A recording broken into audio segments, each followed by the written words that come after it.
महाविकास आघाडीने आज महाराष्ट्रभर जोडो मारो आंदोलन सुरुवात केलेली आहे आणि छत्रपती संभाजीनगरमध्ये सुद्धा महाविकास आघाडीचे पदाधिकारी आज इथे जोडो मारो आंदोलन करणार आहेत। त्याला प्रत्युत्तर म्हणून भाजपचे पदाधिकारी सुद्धा आज आंदोलनाला इथे आलेले आहेत।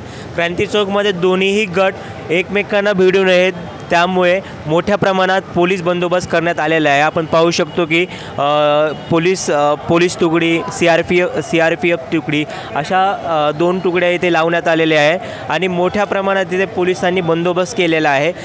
मागे आदित्य ठाकरे रामा इंटरनॅशनलला आल्यानंतर जो काही महाविकास आघाडी पदाधिकारी आणि भाजपमध्ये राडा झाला होता त्याच्या अनुषंगाने इथे मोठ्या प्रमाणात पोलिसांनी बंदोबस्त केलेला आहे।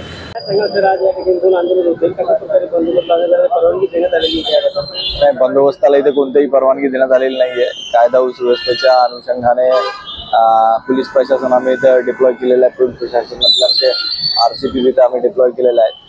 कोणालाही परवानगी नाही आहे आणि कायदा हातात घेतल्यास आम्ही त्याच्यावर कडक कारवाई करू। कोणताही अनुचित प्रकार घडू नये म्हणून पोलीस दक्षता घेत आहे। नवराष्ट्र न्यूज, छत्रपती संभाजीनगर।